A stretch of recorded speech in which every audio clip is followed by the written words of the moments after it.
하나님께 영광을 누가 어떻게 돌리는가 하는 제목으로 지난 시간 이어서 말씀을 증거하기 합니다.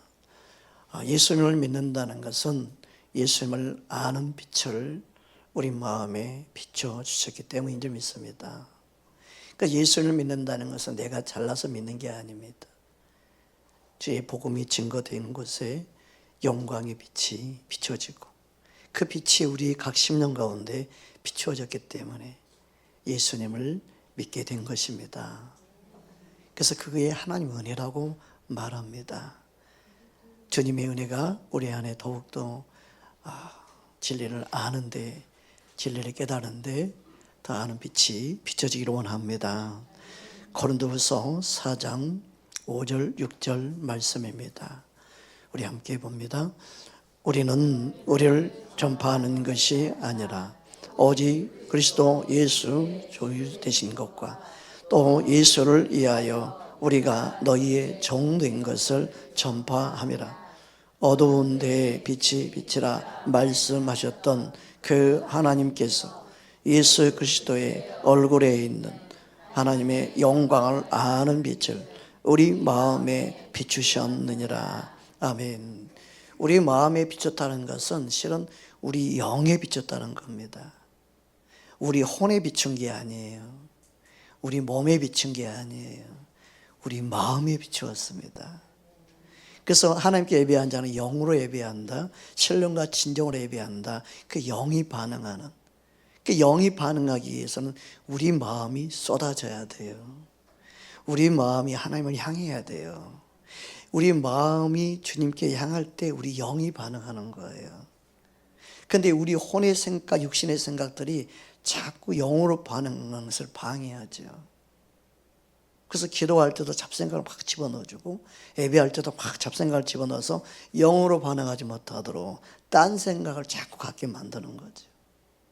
그래서 그런 마음과 그런 생각들을 정리하기 위해서 이 말씀을 드리고 또 예배를 드리기 전에 찬양을 통해 우리 마음에 모든 것을 제거해내는 거예요. 불순물을 다 뽑아내는 시간을 갖는 거예요. 여러분, 나무를 깊이 심으려고 그러면 흙이 좋아야 돼요. 거기에 자갈이 있고 거기에 불순물이 있으면요 뿌리를 못 내려요. 씨를 그래서 뿌릴 때마다 먼저 땅을 갈아엎는 거예요. 채소를 심더라도 깊이 갈아엎은 만큼, 그리고 자갈이나 이런 걸 다 뺀 만큼 잘 자라요. 우리 마음 심령밭도 항상 그렇습니다. 말씀을 듣는다고 해서 이 듣는 말씀이 내 영 가운데 내 마음에 들어오는 게 아니에요. 그 수십 년 예수를 믿어도 내 마음밭을 기갈하지 않고 내 마음밭을 갈아엎지 아니하면 절대 말씀이 내 마음에 생명으로 역사하지 않아요. 그래서 사람과 부딪히고 사람과 살면서 내 마음밭이 자꾸 드러나게 될 때 그것을 감사하고 뽑아내면 되는데, 대부분 자기가 뽑아낼 그 타임에 뭐를 해요? 자신을 합리화시키고 자신을 감추어 버려요. 우리 교회 오면요 진리의 말씀이 자신의 심령들을 자꾸 드러내요. 그러면 맞습니다, 내가 그렇습니다, 사람 앞에 하는 게 아니에요. 어떤 교회는 사람 앞에 다 토설해요. 사람 앞에 하는 게 아니에요. 원래는 하나님 앞에 하면 돼요. 하나님 앞에 하면 하나님이 그걸 해결해 주시고 영적인 마음을 주님이 만지셔서 옥토가 되게 하시는 분도 하나님이시죠. 그런데 자꾸 말씀이 부딪히면 피하고 도망갈 생각만 해요. 여러분, 말씀이 내 안에 부딪히는 것은 감사한 거죠. 내 마음밭을 자꾸 갈아엎게 하신 하나님 얼마나 감사한 거예요. 그런데 조금만 부딪히면 튕겨나가는, 자기의 마음을 점점 완악하게 만들어버리는, 자신의 마음을 굳게 만들어버리는, 그리고 자신의 말을 누구에게 말해서 그걸 들어줘야 하는데 안 들어주면요 혼자 삐져버리고 혼자 영적으로 토라져 버리고 혼자 발걸음을 돌려버립니다. 아무도 거기에 맞장구 안 쳐주면. 그런 일들이 자꾸 일어나는 거예요. 여러분, 우리는요 깨워서 바르게 분별해서 영혼을 살리기를 원합니다. 그래서 영혼 한 명 한 명을 살리는 게 너무 중요해요. 지금 오늘날 교회는 다니지만 자기를 감추고 나를 건드리면 절대 큰일을 나는 것처럼 다이너마이트 폭발물을 자기 안에 두고 다니는 사람이 너무 많아요. 예수님도 못 건드려. 네가 목사가 나를 건드려 가만 안 놔도 이렇게 돼버려요. 여러분, 항상 우리는 말씀의 검에 찔림 받아서 항상 수술 받는 자가 돼야 됩니다. 할렐루야. 그게 온유하고 겸손한 심령이에요. 얼굴이 바뀔 필요가 없어요. 안색이 바뀔 필요가 없어요. 우리는 하나님 앞에 와 있는 거예요. 말씀이 빛이 비쳐서 내 마음을 만질 때마다 우리는요 감사할 것밖에 없어요. 믿으십니까? 따라합시다. 감사는 이기는 자의 고백입니다. 그리고 원수 막 이래도 너 감사하겠느냐? 너 이래도 감사할 수 있겠느냐? 항상 우리를 이렇게 다뤄봐요. 여러분, 우리 입술이 항상 감사하는 입술이요 깨어있는 자예요. 어떤 이유를 막론하고 원망불평이 나오면 그건 병들어 있는 거예요. 그걸 아셔야 돼요. 나를 합리화시키려든 뭐 하든 상관없어요. 원망불평은 병든 거예요. 그러나 감사가 나오는 것은요 깨어있는 거예요. 그 감사는 이기게 하는 거예요. 믿으십니까? 그 승리의 계가를 부를 수 있는 방법은 감사하는 거예요. 원망불평하면요 손님들이 찾아와요, 두려움이 찾아와요. 원망불평하면요 원수들이 친구하자고 찾아와요. 제가 아는 어떤 교육자가 그 교회를 수십 년 동안 섬겼어요. 그런데 담임 목사라고 하시는 분이 자기를 통째로 가져서 자기 걸로 만들어 그랬어요. 교회 모든 재산, 교회 땅 자신의 명예로 만들어 그랬어요. 하나님 회개할 기회를 자꾸 주는데 회개하지 않고, 그리고 후임자로 다 알고 있는 그 전도사에게 물려주기로 다 성도들한테 이야기하고 20년 동안 이야기했다가 그것을 싹 입을 닫고, 그리고 그것을 성도들 내쫓고 쫓고 그러더니 하나밖에 없는 아들에게 물려주려고 그것을 준비하고 있었어요. 하나님이 몇 번 그래서 이 목사님 쓰러지게 만들었어요. 회개할 기회를 줬어요. 근데도 정신 못 차리고 계속 자기 아들 주려고. 미국에서 마약 중독에 도박에 빠져있는 아들인데 변질돼 버린 거죠. 얼마나 안타까워요. 이 전도사님이 교회가 없어지는 너무 마음 아파가지고 법적으로 해볼까 뭘 해볼까 찾았어요. 근데 나는 이미 그게 답이 아니라는 걸 알고 있었습니다. 주님이 그렇게 해결할 수 없거든요. 개인 명의로 된 거는요 본인이 허락하지 않으면 안 돼요. 그런데 이미 또 치매로 돌아가 버렸어요. 치매 가운데 있어요. 치매 가운데 있으면 누구도 재산 뭐 아무것도 손을 못 댑니다. 어떻게 해야 승리하는 걸까요? 그런 가운데서도 감사를 찾을 수 있는 게 승리하는 거예요. 그러면 하나님의 일하심이 있어요. 근데 인보는요 항상 원망불평을 찾아내는 것, 그건 누구나 할 수 있는 거예요. 그건 세상 사람들이 하는 방법이죠. 그래서 지는 거예요. 근데 이 전도사님이 기도하라고 또 전화 통화 오면 전화로 기도해 주고 영적인 싸움 이슈는 파쇄하고 물리치고. 그런데 깨달음이 안 나와요. 감사하게 됐다. 좋은 것만 감사하기 원한다. 그동안 받은 은혜에 감사하자고. 그동안 귀하게 쓰임받았던 목사님 때문에 우리가 믿음 생활을 했는데 그것만 붙잡고 감사하자고. 변질된 모습이 아니라 변질되기 전 모습을 보고 우리는 감사하자고. 그리고 우리를 인도하셨던 그 하나님 보고 감사하자고. 근데 꿈을 꿨는데 꿈에서 하늘에 화트가 보이고 꿈에 하늘에서 천사의 소리가 나는데 승리하는 것을 축하합니다. 그런 꿈에서 그 음성이 들리더랍니다. 왜 꿈을 깨고 나니까 감사하는 마음으로 하나님께 영광을 돌렸더니 하늘에서도 승리했다고 이렇게 선언해 주는구나. 그때 그 두려웠던 어둠들이 떠나가고 두려운 마음이 사라졌다고 고백하는, 그게 어제 연락이 왔어요. 제 마음이 편안해졌습니다. 이제 아무도 두렵지 않습니다. 이게 승리예요. 할렐루야. 얼마나 사나이의 방법으로 이 땅의 모든 교회들이 문제가 있는 걸 서로 싸우고 분쟁하고 다투고 얼마나 인본으로 모든 걸 접근하는지 몰라요. 하나님의 공의와 정의와 하나님이 살아계시는 그 하나님이 해결할 수 있는 방법을 찾으면 더 큰 은혜와 축복을 받을 건데 대부분이 그 고비를 못 넘어요. 안타깝죠. 여러분, 하나님이 살아계신 걸 믿으십니까? 하나님이 살아계심을 믿는 믿음의 사람 되기를 주의 이름으로 축복합니다. 성령님은 진리의 영입니다. 성령님은 진리 가운데 인도하십니다. 성령님은 진리 대신 예수님께로 인도합니다.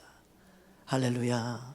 그 진리 대신 예수님을 알고 더 깨닫고 예수님을 사랑할 수 있는 저와 여러분 되기를 주의 이름으로 축복합니다.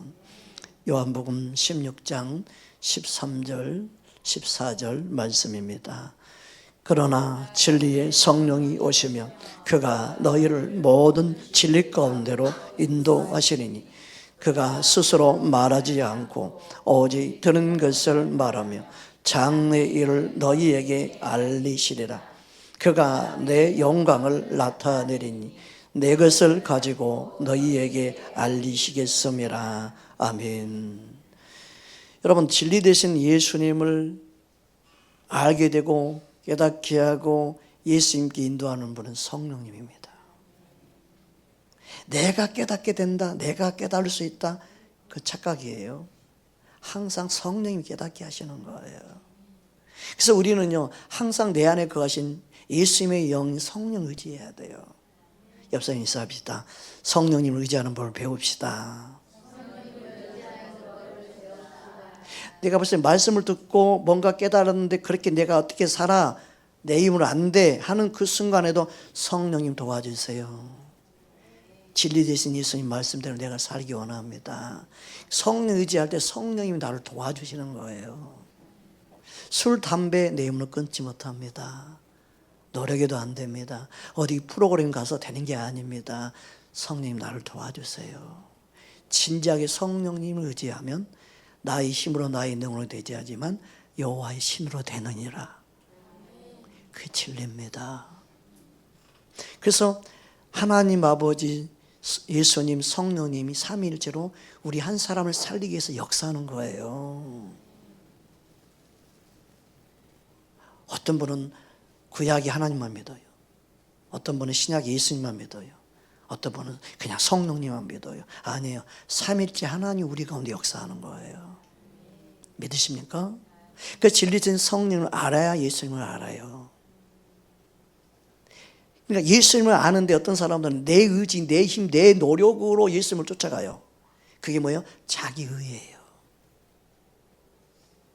또 나의 힘과 나의 능력으로 하나님을 믿으려고 그래요. 그것도 자기 의예요. 유대인들은 그렇게 믿었죠. 지금도 예수님을 자기 힘과 자기 의지로 쫓아가려고 그래요. 그것도 자기 의가 돼요. 자기 교만이 돼요. 항상 나는 할 수 없습니다. 내 안에 거하신 성령님 의지해야 돼요. 성령님이 칠 가운데 인도하시고 예수님께 인도하는 거예요. 믿으십니까? 여러분, 예수님을 진짜 사랑할 수 있는 것도 성령님이 내 안에 도우실 때, 성령 역사하실 때. 근데 내 힘으로 하면요, 하다가 또 자빠지고 하다가 또 쓰러지고 하다가 또 안 되고 또 낙심하고 계속 되풀이 되는 거예요. 믿음 생활은요, 평생에도 여기에 매여있는 목회자, 여기에 매여있는 성도들이 너무 많아요. 자기 힘으로 결국 하는, 힘쓰고 있어도 안 되는 거예요. 여러분 안에 거하신 성령님 의지하십시오. 성령님만이 진리 가운데 인도하십니다. 그래서 하나님의 영광 예수님이신데 그 예수님을 누굴 통해 나타내시냐? 예수님을 사랑하는 자. 그런데 예수님을 사랑할 수 있는 힘도 성령님이 내 안에 도우셔야 돼요. 그래서 예수님을 진짜 사랑하는 자는요, 주의 말씀을 지키는 자라고 그랬죠. 그 말씀을 지킬 수 있는 힘이 내게 있지 않아요. 성령님이 함께 할 때만 지켜갈 수 있는 거예요. 믿으십니까? 요한복음 14장 21절 말씀 우리 보겠습니다. 함께 합독하겠습니다. 나의 계명을 지키는 자라야 나를 사랑하는 자니 나를 사랑하는 자는 내 아버지께 사랑을 받을 것이요 나도 그를 사랑하여 그에게 나를 나타내리라. 아멘. 예수님을 나타내는 것은 성령을 통하여 나타내시죠.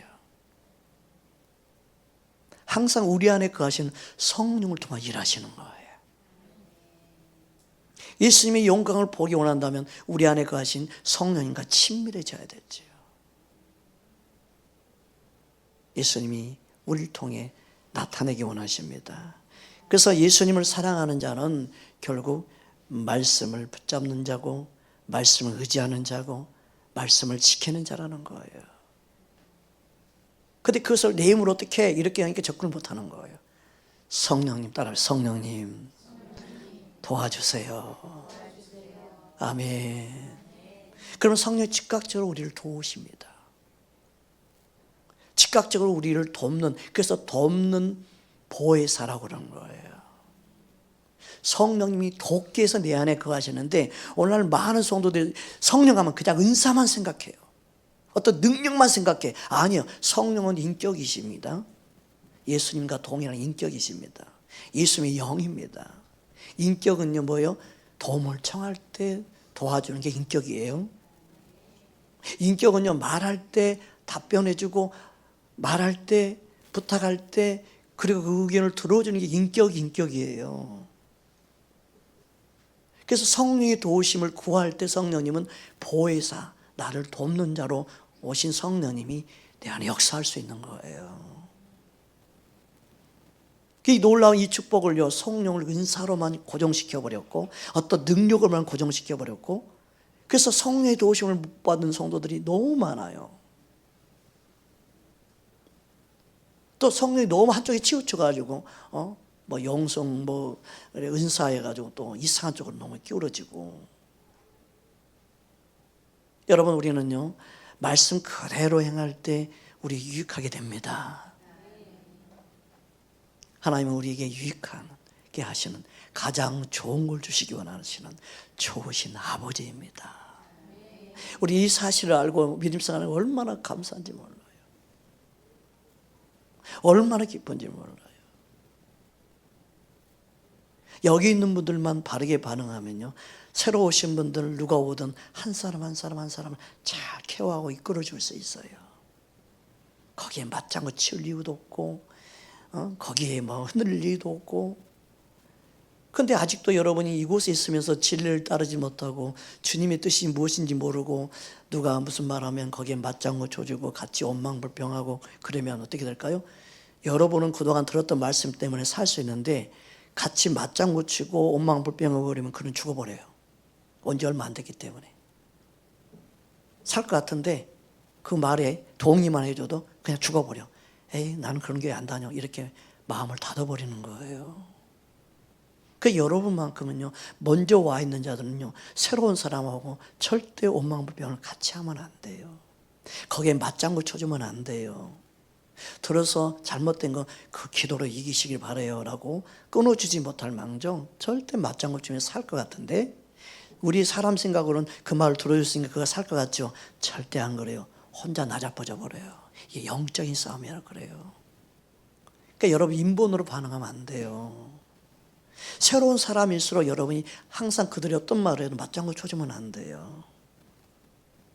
그 뒤에는 어둠이 역사하기 때문에 그렇습니다. 그러니까 진리 안에 껴 있어야 영혼을 살릴 수 있어요. 할렐루야. 이 의미를 여러분 반드시 알아들어야 돼요. 그래서 뿌리도 내리기 전에 떨어져 나가버려요. 그래서 우리는 한 영혼을 살리는데 얼마나 지혜가 있어야 되고 깨어 있어야 되는지 몰라요. 여러분 안에 주님이 주신 지혜가 넘쳐나기를 주 이름으로 축복합니다.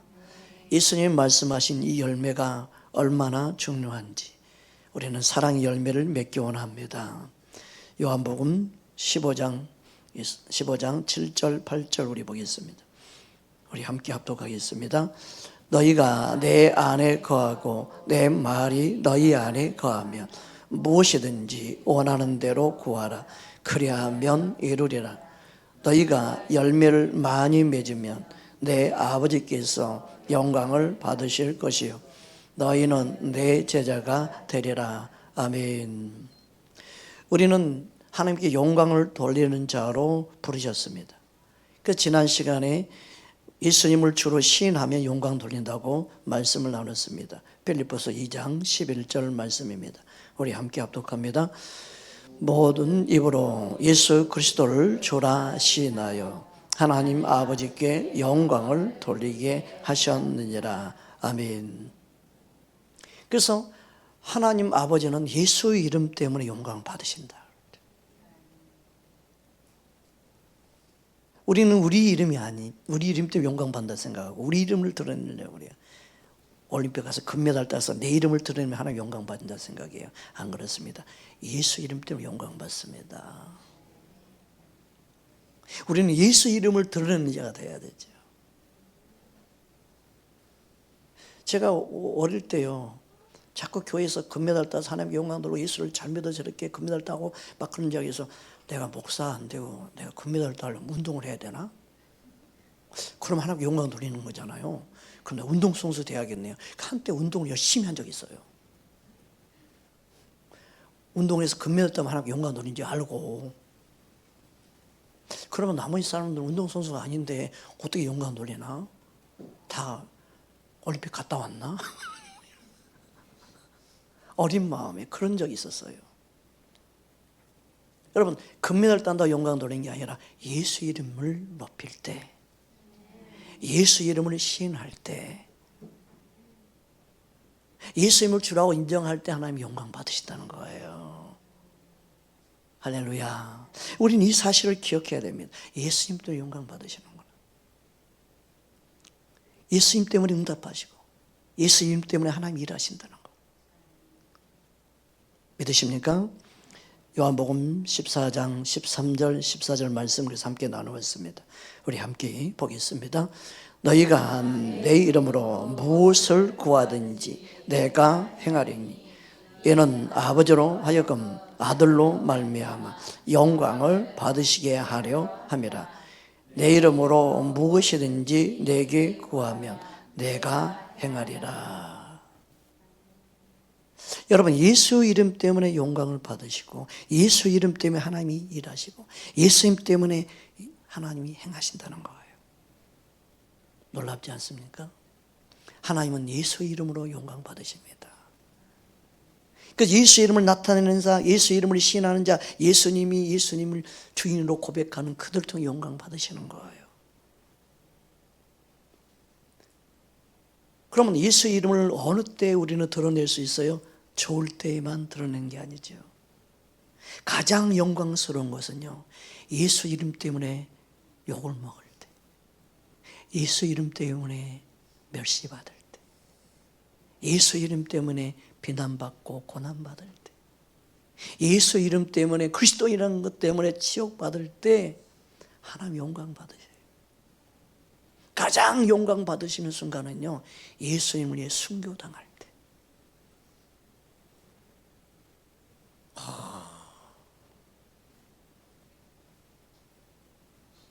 저는 순교당하고 싶습니다. 하나님 영광 받으신다 그러면 기꺼이. 여러분, 순교를 당하는 것도 성령님이 보호하시고 지켜주는 걸 믿을 때 당당히 받을 수 있죠. 내 힘으로 안 되는 거예요. 내 힘으로 하는 게 그게 자기의예요. 저는 40일 금식을 했어도 내 힘으로 하지 않아서 말할 때 말합니다. 저는 40일 금식을 제 힘으로 하지 않았습니다. 성령 의지에 있었습니다. 성령 주신 힘으로 했습니다. 내 힘이 아닌 성령을 철저히 의지해서 성령 주신 힘으로 했습니다. 그게 믿어졌고 그게 내 안에 확증되어졌기 때문에 할 수 있었던 겁니다. 근데 사람들은요, 자신의 힘으로 하니까 못하는 거예요. 성령님은 우리를 돕는 영이십니다. 예수를 믿는 것을 다 자신들의 힘으로 하기 때문에 어렵고 힘든 거예요. 성령을 의지하며 신앙생활하기를 주님 원하십니다. 믿으십니까? 우리는 이 사실을 기억해야 됩니다. 베드로전서 4장 16절 말씀입니다. 우리 함께 합독하겠습니다. 만일 그리스도인으로 고난을 받으면 부끄러워하지 말고 도리어 그 이름으로 하나님께 영광을 돌리라. 여러분, 마지막 때는 예수님 때문에 핍박을 받고 고난받을 수 있는 날이 더 많아질 수 있어요. 예수를 믿는다고. 여러분, 예수 믿는 것 때문에 주의를 지키는 것 얼마나 직원들 같이 일하는 사람 눈총을 받는지 몰라요. 거기에 미안한 마음 가질 필요가 없어요. 그들이 놀면 그들은 놀러 가고, 그들은 술 먹으러 다니고, 그들은 더 못된 일하고 다니는데 왜 그들한테 시간을 그들에게 시간을 허비하고 그들에게 왜 시간을 주어지 못해서 미안한 마음을 갖습니까? 그 인본의 생각이에요. 미안해 할 필요가 없어요. 그러다가 놀러 가다 그들이 교통사고 당하면 어떻게 돼요? 그들 생명을 지켜주기 위해서도 나는 그들이 근무하고 내는 예배드리러 가겠습니다라고 말할 수 있어야 돼요. 나 때문에 당신이 사는 날이 더 많아질 수 있음을 알아야 돼요, 여러분. 그렇게 당당하게 예수 믿는 자녀로서 나는 주일날은 꼭 예배드리러 가야 됩니다. 내가 여러분에서 축복하며 기도하겠습니다. 그런 당당한 하나님의 사람이 돼야 되는데 주일만 나만 있으니까 눈치 보이고 왜 그렇게 마음이 약해지면 되겠습니까? 생각을 어떻게 하느냐 다릅니다. 그들이 인생을 허비하는데 돈을 쓰고 다니는 것을 내가 막아주기 위해서라도 나는 그들을 신으로 원치 않게 돼야죠. 하나님의 자녀는 예배드리러 가지만 그들은 그 시간을 여가활동이라고 해서 얼마 여가활동 다니면서 돈 쓰고 다니고 사고 많이 나고, 지금도 주일날 죽는 사람이 평일날보다 더 많다는 거 아세요, 여러분? 평일날 죽는 사람보다도 주말에 주일날 죽는 사람이 더 많아요. 그런 통계는 왜 안 내는지 몰라. 주일날은 모든 원차나 모든 열방이 하나님께 예배해야 되는 시간이에요. 하나님 은혜 안에 살고 있는 걸 감사할 줄 모르고요, 많은 사람들이 나 좋다 너 좋다 하면 그냥 그게 좋은 줄 알고 쫓아가요. 여러분, 우리는 하나님의 자녀로서 당당하고 담대해야 합니다. 그렇다고 남의 시간을 정해진 시간을 뺏으라는 거 아니에요? 내 권리를 찾으라고 말이에요. 그리고 내 권리를 내가 주장할 수 있도록 승진되어지고 높아지기 원하고, 그리고 내가 주의를 지킬 수 있는 환경을 달라고 기도하는 것은 그리스도인으로서 당당하고 당연한 거라는 거예요. 믿으십니까? 내가 말단 상황에서 어쩔 수 없어요. 그러나 주님, 내가 승진 일어나고 인정받아서 내가 높아져서 내가 하나님께 예배할 수 있는 시간을 주시옵소서. 주의를 지킬 수 있는 시간을 내게 주시옵소서. 그렇게 기도하는 게 미안한 게 아니에요. 그건 당당한 거예요. 하나님의 자녀로서 당당한 기도를 할 수 있는 것은요, 깨어있는 하나님의 자녀인 증거이죠. 여러분, 그리스도인으로 고난받고 치욕을 당하는 것, 오늘 말씀하니까 그게 복이라고 말하고 있습니다. 그게 하나님께 영광을 돌리는 거라고 말하고 있습니다. 여러분, 하나님께 영광 돌릴 수 있는 저와 여러분 되기를 주님으로 축복합니다. 그래서 앞절 보면 베드로전서 4장 14절에 보면 치욕을 당하면 복이라고 말합니다. 우리 함께 합독하겠습니다. 너희가 그리스도의 이름으로 치욕을 당하면 복 있는 자로다. 영광의 영 곧 하나님의 영이 너희 위에 계심이라. 영광을 받으실 뿐만 아니라 하나님의 영광의 영이 함께 하신다는 거예요. 놀랍지 않습니까? 영광의 영이 함께 하시는 거예요. 여러분, 예수님 때문에 핍박받고 멸시받고 고난받은 그 사람들은요, 하나님의 영광의 영이 그와 함께 하고 있어요. 이거 너무 중요합니다. 예수를 제대로 잘 믿는 사람 함부로 비판하고 판단하고 정죄하면 안 돼요. 하나님의 영광의 영이 그와 함께하고 있기 때문에.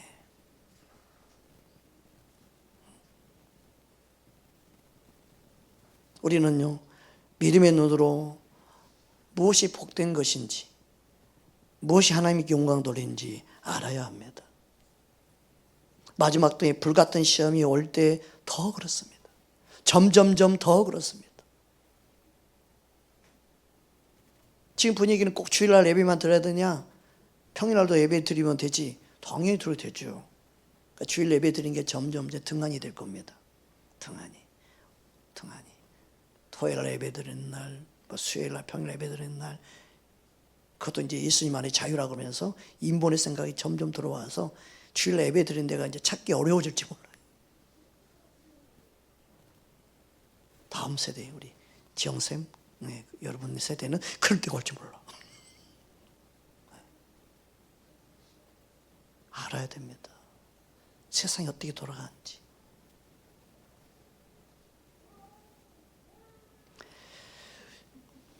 베드로전서 4장 12절 13절 보겠습니다. 우리 함께 합독하겠습니다.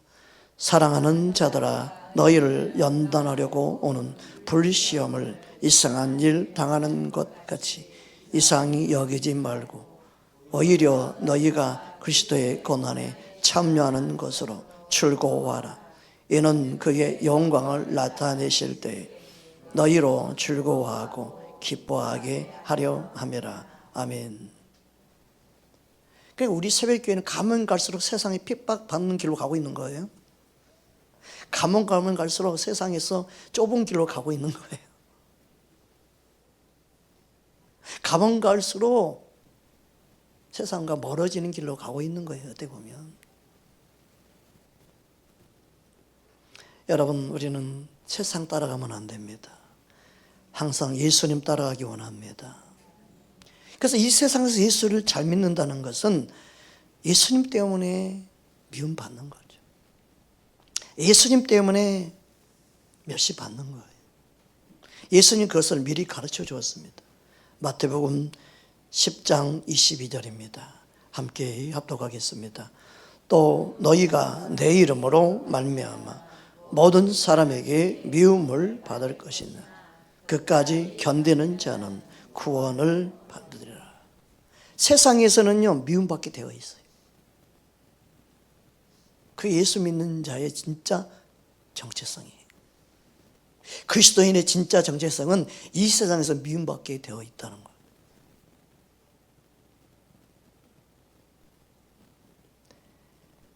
왜 그렇습니까? 예수를 믿는다는 것은 세상을 따르지 않고 예수님을 따르기 때문에 미워하는 거예요. 예수를 믿는다는 것은 우리가 세상에서 구별된 하나님의 자녀가 되었다는 증거이기도 한 거예요. 그래서 세상은 미워할 수밖에 없는 거예요. 그런데 예수를 믿으면서도 세상에서 사랑받기 원한다면 자신이 누군지를 모르고 있는 그리스도인이죠. 자꾸 그래서 세상에 입맞추고 세상을 따라가려고 할 때마다 세상들을 싫어하면서도 나 따라오니까 그래 알았어 하고 같이 가지만 항상 불편한 관계에 있죠. 그러나 미워하죠. 절대 하나라고 인정하지 않죠. 그러니까 결국 이리도 못 끼고 저리도 못 끼는 거예요. 그게 미지근한 상태에 있는 거예요. 예수님이 그것을 분명하게 말씀하고 있습니다. 요한복음 15장 18절 19절 말씀입니다. 세상이 너희를 미워하면 너희보다 먼저 나를 미워한 줄을 알라.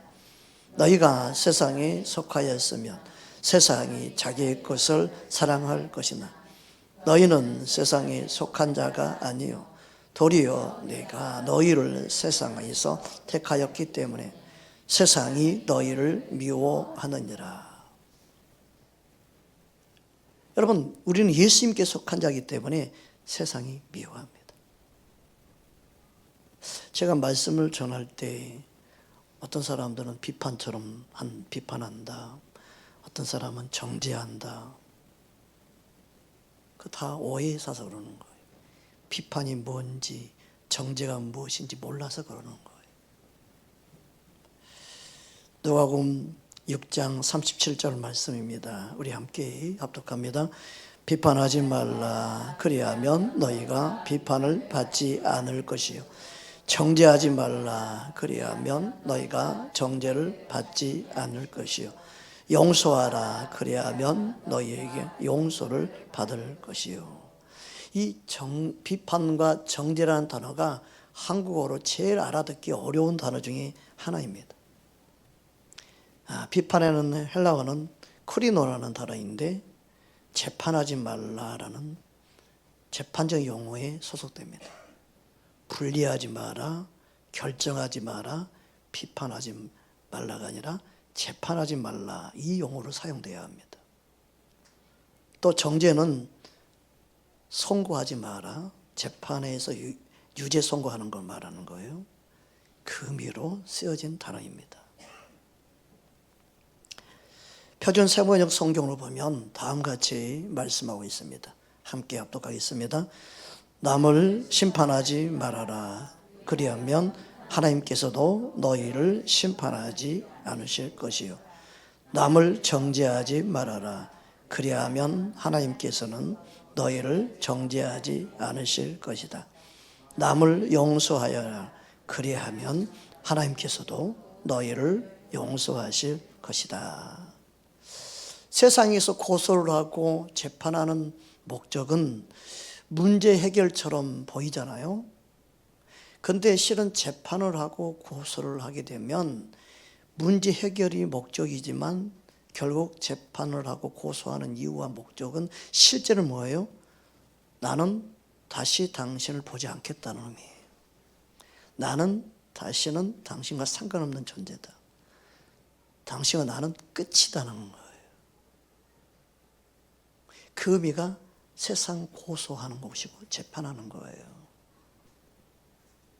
그런 의미로 판단하고 정죄하지 말아야 된다는 의미예요. 우리는 그리스도 안에서 끝장내는 게 아니에요. 우리는 비판하든 정죄하든 그 의미는요, 살리기 위해서 하는 거예요. 죽이기 위해서 하는 게 아니에요. 비판을 위한 비판이 아니에요. 이걸 구분해야 돼요. 이걸 분별해내야 돼요. 그 사람을 다시 안 보겠다는 의미로 우리는 판단하고 정죄하는 게 아니라 살리기 위해서 하는 거예요. 근데 한국교회 이게 너무너무 잘못 가르쳐져 있어요. 자기들이 더 고상한 척, 착한 척, 예수님을 잘 믿는 척, 예수님을 따르는 척, 예수님을 아는 척들을 하는 거예요. 그래서 조금만 책망을 해도 정죄로 받아들여 버려요. 여러분, 말씀은 우리를 책망합니다. 성령이 우리를 책망합니다. 정죄하는 게 아니에요. 말씀을 우리는 찔림 받아야 사는 거예요. 근데 그 의미를 모르니까요, 이걸 잘못 가르쳐 놓으니까 한국의 목회자들이요, 은혜로운 척, 착한 척, 고상한 척 다 해서 말을 부드럽게 하고 부드럽게 해서 전혀 책망스러운 설교를 안 하잖아요.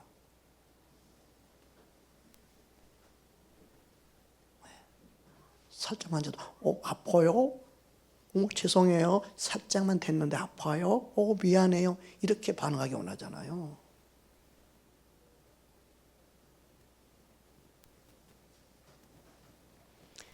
여러분, 우리는 분별하는 것을 알아야 됩니다.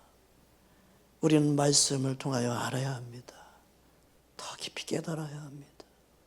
한국의 현실을 바르게 보아야 합니다. 진짜 온유가 뭔지를 알아야 합니다. 모세는 어떤 사람보다 온유가 승하였습니다. 최고로 인정받은 분이 모세였습니다.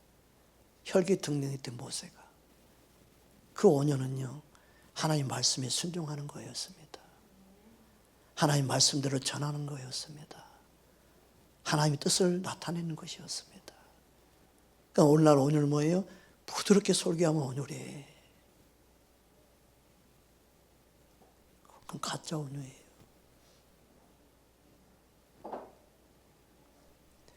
요한일서 4장 1절입니다. 우리 함께 합독합니다. 사랑하는 자들아, 영을 다 믿지 말고 오직 영들이 하나님께 속하였나 분별하라. 많은 거짓 선지자가 세상에 나왔음이라.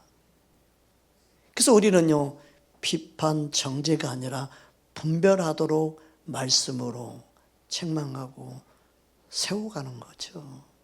분별할 수 있는 능력을 갖도록. 지금의 때는요, 분별해야 되기 때문에 분별할 수 있도록 가르쳐 줘야 되죠. 무엇이 진리인지 아닌지, 무엇이 하나님 뜻인지 아닌지, 무엇이 진짜 예수님을 따르는 것인지 분별하게 만들어줘야 되잖아요. 그 분별의 기준이 뭡니까? 누구의 말을 듣는 거입니다. 요한일서 4장 5절입니다. 우리 함께 합독하겠습니다. 그들은 세상에 속한 거로 세상에 속한 말을 하며 세상이 그들의 말을 듣느니라. 이게 분별이에요. 이단들은 미혹돼서 자신들의 말만 옳다고, 자신들의 말만 옳다고 그들의 말만 듣죠. 예수님 말씀은 안 듣죠. 미혹되어 있는 거예요. 어떤 사상이든 어떤 거이든 미혹돼서 그들의 사상에 빠지고 그들의 말을 듣고 그들이 하나가 되는 거죠. 우리는 예수님 안에 하나가 되고 예수님 안에 진리 안에 분별해야 되는 거예요. 믿으십니까? 그래서 요한복음 8장 47절에도 보면 다음과 같이 말씀하고 있습니다. 함께 합독합니다.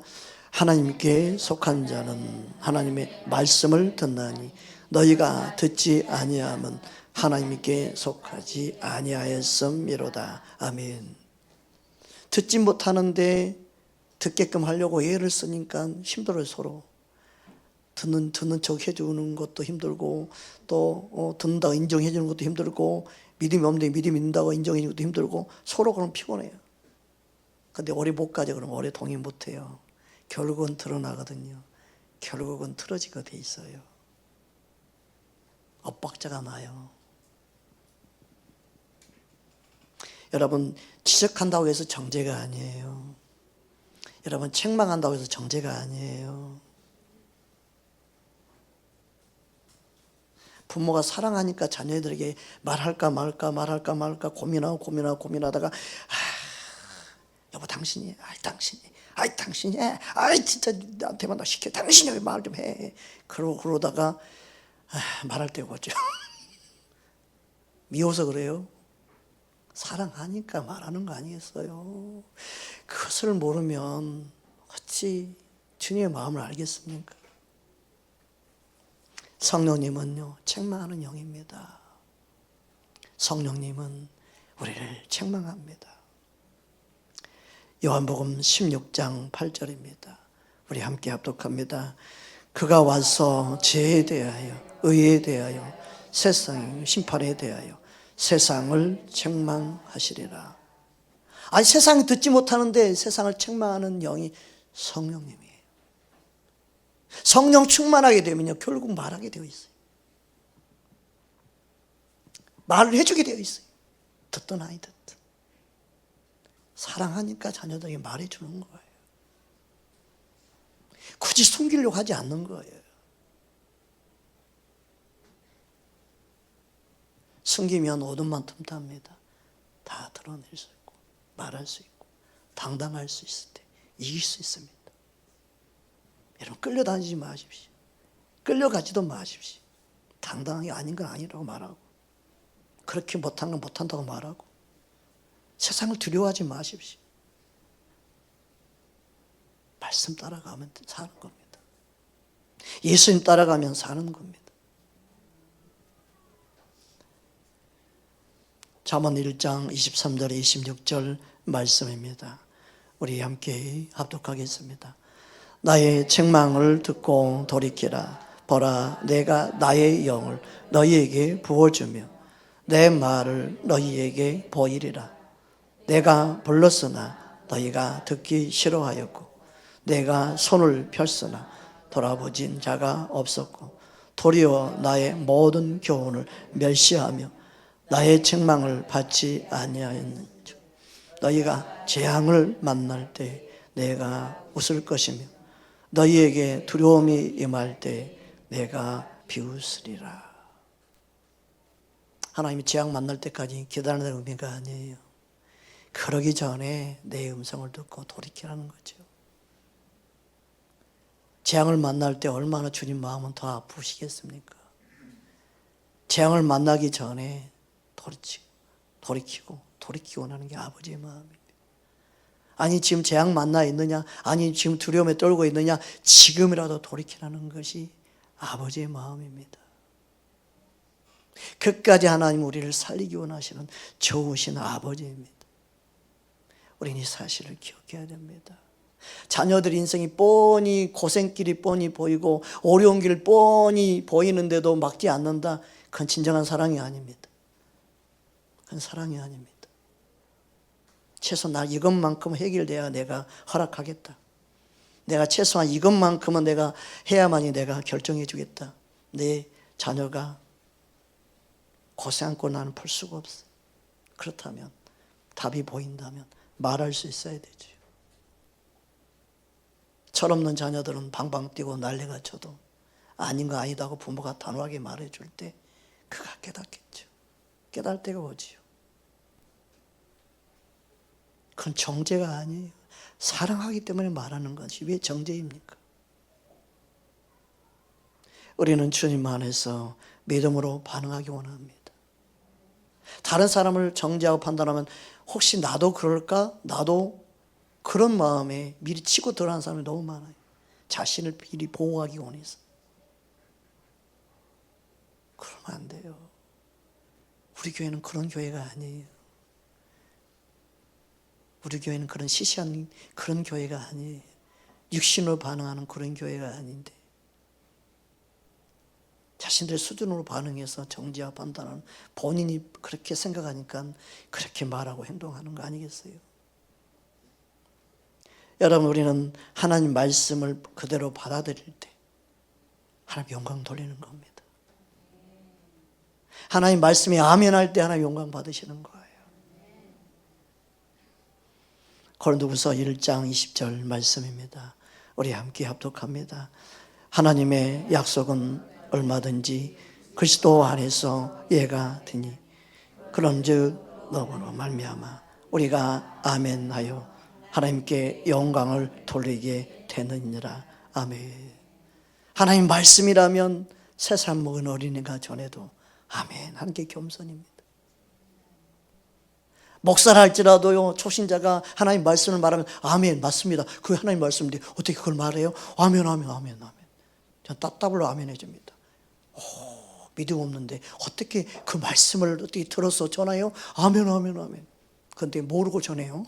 그래도 아멘, 그 입술에서 하나님 말씀이 나왔으니까 그때 하나님 영광 받으시는 거예요. 그런데 자존심이 강한 뭐예요? 네가 뭘 말씀을 한다고 말씀을 나불나불 거려? 나는 노맨 이런 사람들이 많지. 아니에요. 하나님 말씀은 항상 아멘이 돼야 돼요. 그리고 그 의미가 어떤 의미인지 설명도 해줄 줄 알아야 되죠. 내가 당신이 말한 그 의미는 이런 의미다고 풀어줄 줄도 아는, 전해질 수 아는. 우리는 하나님 말씀이 항상 우리의 심령 안에, 우리 가정에, 우리 교회 안에 말씀이 운행되어져야 합니다. 우리 기분, 우리 감동이 아니에요. 내가 하고 싶은 말을 하는 게 아니라 내 안에 말씀하고 싶은 주님의 음성을 전해준 자가 되기 원합니다. 가정에서 내 하고 싶은 말을 하며 살려고 하지 말고 나는 십자가에 죽었습니다 말하고 내 안에 말씀하시기 원하시는 주님의 말씀을 전하며 사는 여러분의 가정 되기를 주의 이름으로 축복합니다. 여러분이 가정의 주인 되고 여러분이 가정의 왕이 되려고 하지 말고 여러분의 가정에 예수님이 주인 되기 원합니다. 여보, 우리 예수님께 물읍시다. 우리 가정의 주인 된 예수님 뜻대로 행하십시다. 예수님께 기도하고 우리가 결정합시다. 항상 예수님을 주로 시인할 때 하나님 영광 돌리는 겁니다. 여러분의 가정 안에 그런 은혜가 있기를 주의 이름으로 축복합니다. 힘이 센 사람이 이기는 거고 남편이 이기는 거고 아내가 이기는 게 아니라 항상 예수님이 승리자가 되기를 원합니다. 주의 말씀이 여러분의 가정의 주인 되기를 원합니다. 하나님이 그 가정으로부터 영광 받으시지 않겠습니까? 주의 말씀을 아멘으로 항상 화답할 때 주님이 영광 받으시지 않겠습니까? 다른 거 다 못해도 우리는 말씀에 아멘하는 가정이 되고 우리 자녀가 되기를 원합니다. 내 생각이 틀리고 내 생각이 맞고가 아니라 말씀 앞에 항상 아멘입니다 라고 말할 수 있는, 하나님은 그렇게 아멘할 때 영광을 받으신다는 거예요. 저와 여러분 안에 그 은혜가 있기를 주 이름으로 축복합니다. 이 시간 우리 함께 기도하기 원합니다. 예수님, 언제나 예수님을 시인할 수 있기 원합니다. 고난 가운데 있어도, 아픔 가운데 있어도, 세상에서 멸시받고 천대받아도, 세상에서 어떤 미움을 받아도 항상 예수님을 시인하기 원합니다. 나의 주로, 나의 왕으로, 내가 있는 곳에서, 내가 있는 가정에서, 내가 이 땅에 사는 동안 내 삶의 모든 영역에서 오직 예수님을 주로 시인하기 원합니다. 그게 하나님께 영광 돌리는 것입니다. 항상 내 마음에 들든 안 들든 하나님 말씀이라면 내가 아멘 하겠습니다. 그 훈련을 시키기 위해서 이곳에 여러분이 있습니다. 다른 것 원하는 게 아닙니다. 말씀에 아멘 하거라, 나의 말을 인정하거라, 나의 말씀이 이루어지는 것을 보게 될 것이다. 예수를 잘 믿는 것은 그분의 말씀을 인정하는 겁니다. 다 같이 주 한부로 간절히 동성으로 기도하겠습니다. 주여,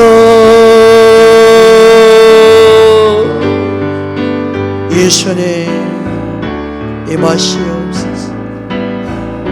예수님 은혜를 부어주시옵소서.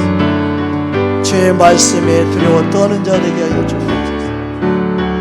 주의 말씀에 아멘 할 수 있는 심령 되게 하여 주옵소서. 예수님,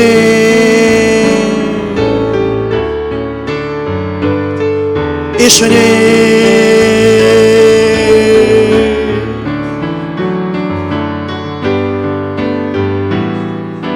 우리의 마음을 만져주시옵소서. 항상 예수님과 함께 동행하기 원합니다. 항상 예수님과 동행하는 자는 성령을 따라 행합니다. 성령의 샘의 음성을 듣습니다. 말씀을 따라 행합니다. 주의 은혜 베풀어 주시옵소서. 성령님은 말씀을 거슬러 행하지 않습니다. 주의 영으로 충만케 하여 주옵소서. 예수님 은혜를 더하여 주시옵소서. 정말 기도하고 결정했습니까? 정말 하나님의 뜻이라 확신할 수 있습니까? 그게 하나님 뜻입니까? 당신의 뜻입니까? 그게 정말 하나님의 계획이라고 생각합니까? 아니면 당신의 계획입니까? 주님, 주의 음성을 들은 것입니까? 주의 말씀입니까? 자신의 뜻입니까? 주님 알게 도와주시옵소서. 예수님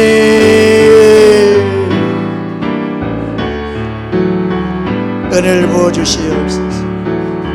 우리의 마음을 이 생각을 붙잡아 주시옵소서. 주의 뜻만 이루어지게 도와주시옵소서. 예수님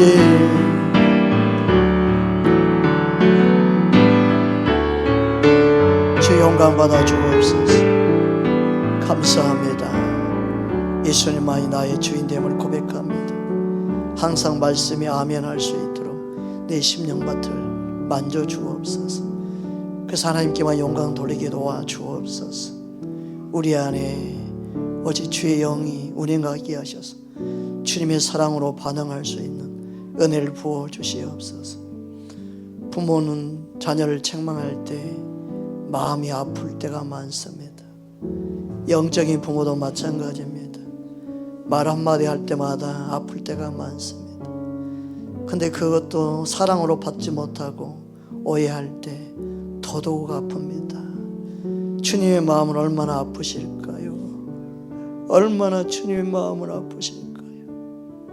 주님의 바른 소리를 전하지 못하는 죄종들 때문에 얼마나 주님의 마음이 괴로울까요? 내 자녀들을 사랑하고 내 자녀들을 진짜 섬기기 원한다면, 그들을 살리라고 세운 나의 종들이 바른 말을 전하지 못하여서 더 죽게 만든다면 얼마나 주님 마음이 아플까요? 주님의 마음을 알게 하여 주옵소서. 부모의 마음을 누가 알겠습니까? 자녀들은 알지 못합니다.